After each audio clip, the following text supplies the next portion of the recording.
Hi hello ನಮಸ್ಕಾರ, welcome back to Vijaya recipe. ನಾನಿವತ್ತು ಟೊಮೊಟೊಕಾಯಿ ಪಲ್ಯ ಮಾಡೋದು ಹೇಗೆ ಅಂತ ತಿಳಿಸ್ಕೊಡ್ತಾ ಇದ್ದೀನಿ.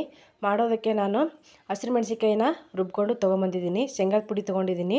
ಹಸಿರು ಕಾಯಿ ನೋಡಿ, ಟೊಮೊಟೊದ ಕಾಯಿ ಬರುತ್ತೆ ನೋಡಿ, ನಾನು ತೋರಿಸ್ತಾ ಇದ್ದೀನಲ್ಲ, ಹಚ್ಚ ಹಸಿರಾಗಿರುತ್ತೆ ನೋಡಿ. ಆ ಕಾಯಿ ಟೊಮೊಟೊನ ತೊಗೊಂಡು ಸಣ್ಣದಾಗಿ ಕಟ್ ಮಾಡಿ, ಇವಾಗ ಒಲೆ ಮೇಲೆ ಒಂದು ಸ್ಟವ್ನ ಹಚ್ಚಿ ಒಂದು ಬಾಣಲೆನ ಇಟ್ಬಿಟ್ಟು ಅದರಲ್ಲಿ ಕಟ್ ಮಾಡಿಟ್ಟಿರುವಂಥ ಹಸಿ ಟೊಮೊಟೊ ಕಾಯಿಯನ್ನು ಹಾಕಿ ಸ್ವಲ್ಪ ನೀವು ಹುರ್ಕೋಬೇಕಾಗುತ್ತೆ. ಯಾವ ರೀತಿ ಅಂದರೆ ಅದರ ಕಲರ್ ಚೇಂಜ್ ಆಗಬೇಕು ನೋಡಿ. ಇವಾಗ ತೋರಿಸ್ತಾ ಇದ್ದೀನಲ್ಲ, ಈ ರೀತಿ ಆಗೋವರೆಗೂ ನೀವು ಸ್ವಲ್ಪ ಹುರಿಬೇಕಾಗುತ್ತೆ.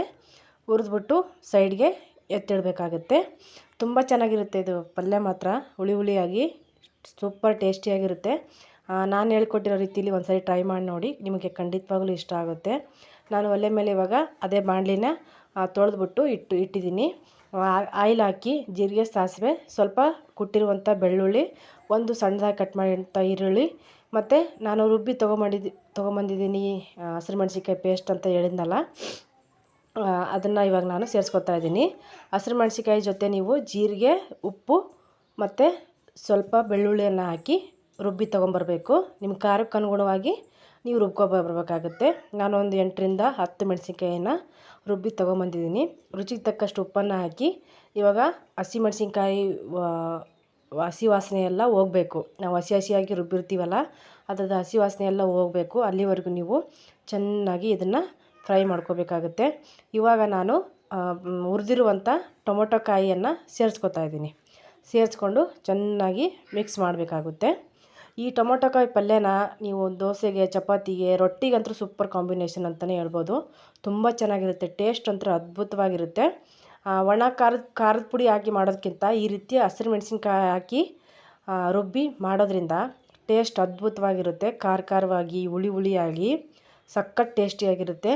ನೀವು ಒಂದ್ಸರಿ ಟ್ರೈ ಮಾಡಿ ನೋಡಿ, ಪದೇ ಮಾಡ್ಕೊಂಡು ತಿಂತೀರಾ, ಅಷ್ಟು ಚೆನ್ನಾಗಿರುತ್ತೆ ಈ ಟೊಮೊಟೊ ಕಾಯಿ ಪಲ್ಯ.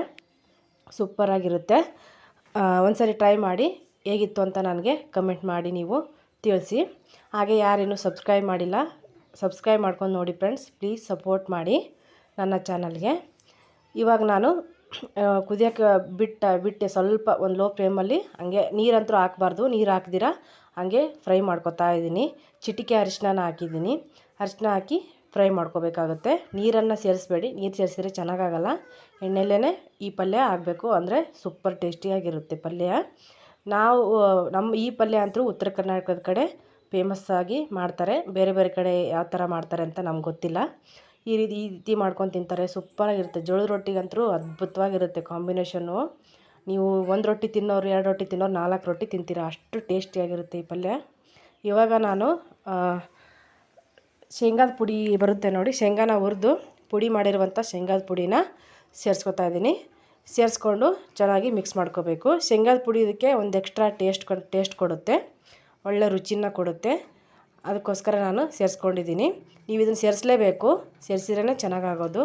ಸೇರಿಸ್ಬಿಟ್ಟು ಚೆನ್ನಾಗಿ ಮಿಕ್ಸ್ ಮಾಡಿಬಿಟ್ರೆ, 1 ನಿಮಿಷ ಲೋ ಫ್ಲೇಮಲ್ಲಿ ಬೇಯಿಸ್ಬಿಟ್ರೆ ರುಚಿಯಾದ ಟೊಮೊಟೊ ಕಾಯಿ ಪಲ್ಯ ರೆಡಿ ಆಗುತ್ತೆ ನೋಡಿ. ಇವಾಗ ನಾನು ಮುಚ್ಚಿಡ್ತಾ ಇದ್ದೀನಿ ಲೋ ಫ್ಲೇಮಲ್ಲಿ. 1 ನಿಮಿಷ ಮುಚ್ಚಿ ನೋಡಿ, ಇವಾಗ ಬೇಯಿಸ್ತಾ ಇದ್ದೀನಿ. ಲೋ ಫ್ಲೇಮಲ್ಲೇ ನೀವು ಎಣ್ಣೆಲೇ ಬೇಯಿಸ್ಕೋಬೇಕು, ತಳ ಹಿಡಿಯಲ್ಲ, ಆಮೇಲೆ ಸರಿ ಹೋಗುತ್ತದು.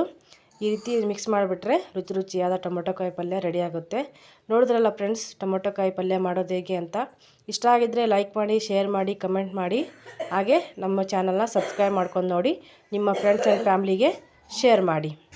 Thank you so much. ಮತ್ತೆ ಸಿಗ್ತೀನಿ ಇನ್ನೊಂದು ರೆಸಿಪಿಯೊಂದಿಗೆ. ಅಲ್ಲಿವರೆಗೂ ಟೇಕ್ ಕೇರ್, ಬಾಯ್. ಧನ್ಯವಾದಗಳು.